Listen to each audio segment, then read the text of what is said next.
Welcome to another edition of Local Perspectives, local issues of local interest.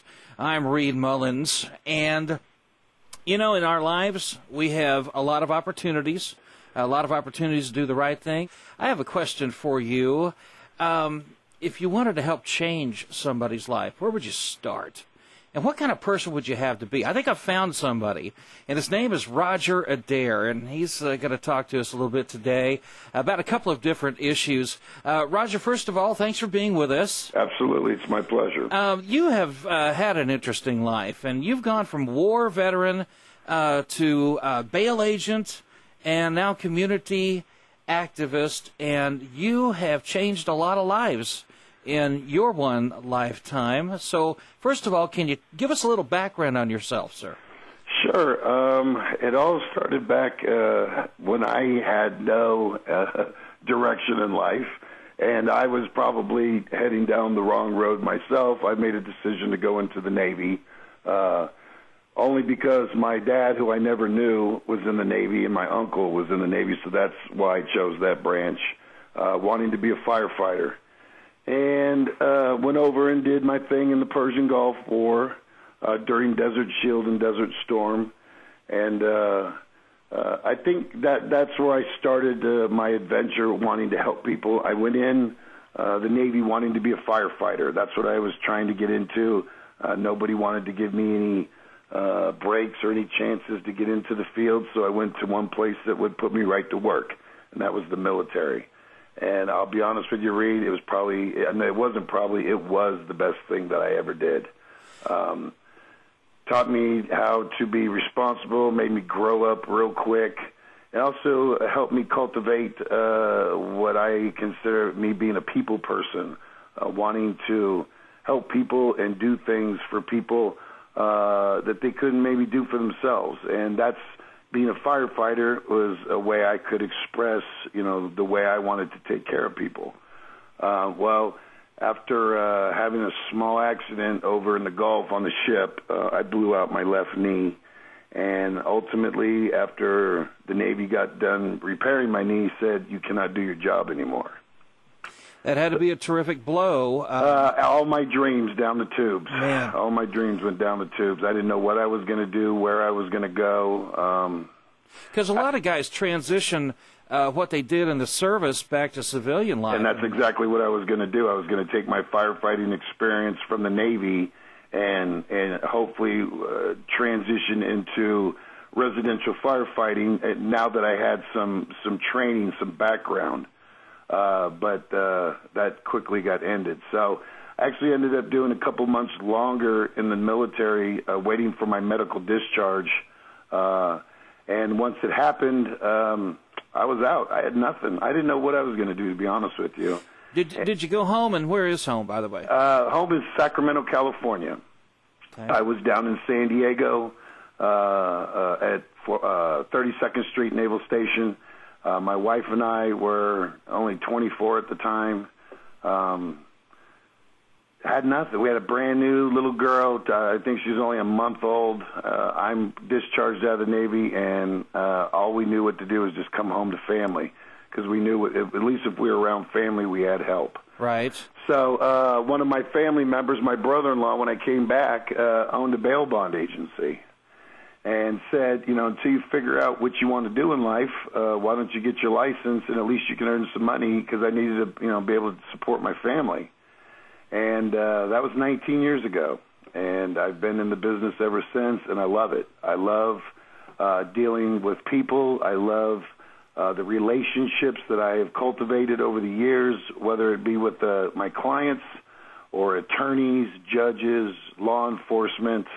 It's just really, it's weird how in your life things fall in place and you end up where you end up, and to me it's for a reason. Well, I mean, I don't know that anybody really wakes up in the morning or when they're little and says, "I'd like to be a bail agent." I tell people that all the time. I did not, as a young guy, said, I'm going to grow up and be a bail bondsman. I would have never in a million years thought that this was what I was going to end up doing. But you know what? I'm glad it is what I ended up doing. Okay, and we're kind of in step 2 of our story here, phase 2. So here we are, and you are running across people who've had trouble, fallen into, maybe made a bad decision. Yes. And then maybe a lot of these folks, too, have kind of a monkey on their back. I would say 90% of them. Yeah, a lot. We'll just stick with that. A lot of crime is committed due to drug addiction, alcohol addiction. A lot of people that grow up and have youth that is very troubling turn to drugs to numb the pain. To be honest with you, is that the saying, being comfortably numb. And unfortunately, being comfortably numb to get rid of some of that pain from whatever happened to you in your life turns into an addiction. And that addiction is very expensive in the drug world. Alcohol, you know, is a lot more prevalent, so you can get it pretty much anywhere. But the drugs, on the other hand, and specifically methamphetamines, people turn to crime in order to pay for their fix, their next fix. So that is what a lot of what I deal with is I deal with different aspects of crime, theft, domestic violence. I mean, it's across the board. But the root to those problems normally lies with addiction. So now we come to a place called NorCal's Clean and Sober Living. Great organization. Program. How did you get involved with this, first of all? I'll be honest with you. One of my friends from high school, who I hooked up with later in my life during bail, had a lifelong. I decided to go in the Navy. He continued on doing what he did and ended up spending most of his adult life in prison. Got to a point where he said enough was enough. And, I'll help anybody, but I'll really go out of my way to help people who want to help themselves. And my friend Chris was showing me that he really wanted help and he needed help. And so I started helping him out. I bought him a bike to get around on because he couldn't get, he had no transportation, and kind of fed him for a while. And he was actually using some of their services, and I got turned on to them by doing some sponsorship. They do, NorCal Clean and Sober does a lot of bike runs, Harley Davidson, fundraisers where they'll put on a bike run to raise money for the people that are going through addiction problems. Our latest venture was there was a group back in the 80s and early 90s called Tesla. And Keith, the lead singer, did a bike run for foster children. And so they asked me to get involved with that and sponsor them with that, which I thought was a wonderful thing to get involved in. And I did, and I've actually sponsored about 3, maybe 4 events now, helping people. And not only that, when I get to the event, I spend pretty much my whole time talking to people in recovery. And that's where I really enjoy what I do, is to be able to let them know, you're not going through this alone. There are plenty of people out here that have experienced what you're going through. I myself was part of the party scene back in my high school and in younger days, and going into the military was one of the reasons I did, is to get away from that. So I had a firsthand knowledge of what they were going through, although my life never got that bad, thank God. But I understood what they were going through. So it gave me a chance to really reach out to them and tell them, hey, you got somebody here to help you if you need it. The only thing is you've got to want it. As you well know, people on drugs or people that are addicted to alcohol, nothing is going to change until they themselves decide, I don't want to do this anymore.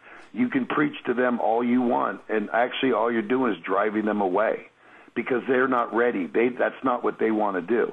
Well, the people in this organization and the people that they help, that's what they want. So it's a great fit for me, because I can relay my story to them and also tell them, I'm here to help you as well. What can I do to help?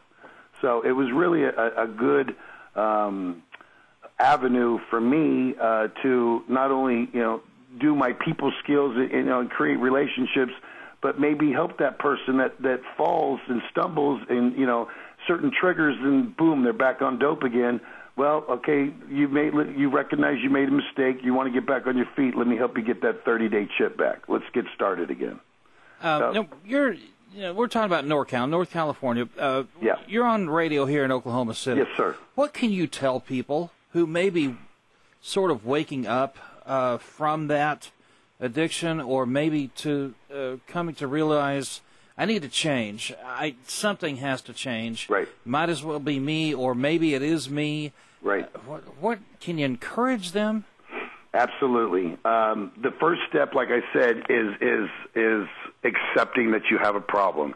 Unfortunately, in the drug addiction world and the alcohol world, denial is their biggest adversary.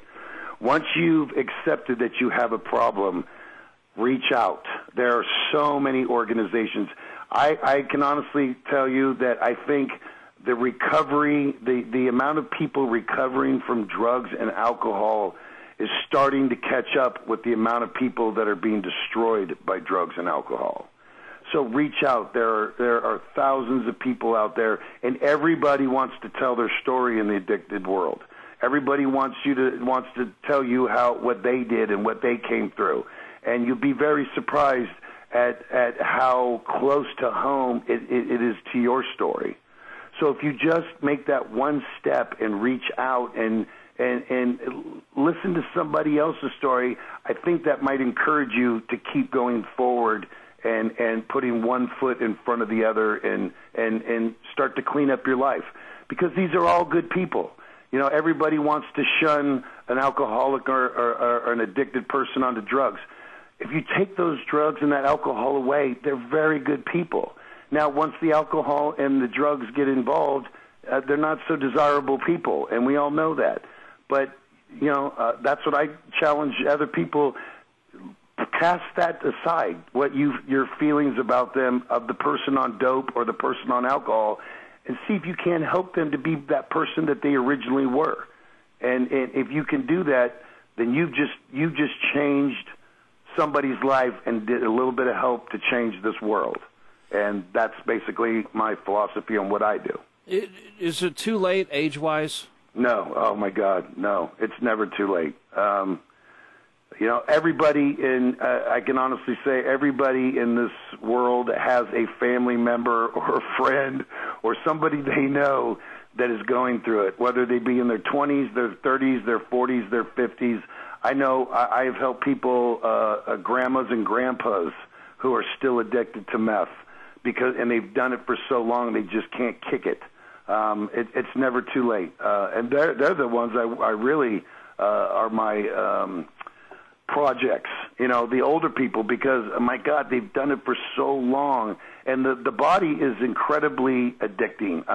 Your body, once it gets attached or gets used to something, it craves it. It wants it. And that's the thing that most people have to overcome, is that addiction. And some people have that addictive gene that they just can't, It's beyond them. A lot of people do it because it puts them into another world, and they don't have to deal with the reality of life, which right now kind of sucks with this economy and the way things are going. So they turn to dope or alcohol to numb, the heartache and the struggles that they're going with. Although I don't feel those people have addictions yet, but if they don't watch themselves, it will quickly turn into that. I know people want to learn a little bit more maybe about you or who you work with. Uh-huh. I got about half a minute left here. Sure. Do you have a website for us? Yes, sir. My website is AdairBailBonds.com. You can go to that website. I have a link on my website to NorCal Clean and Sober that you can click there and gives all their information. And the website talks a little bit about me and a lot about the process of bail and what we can do to help you.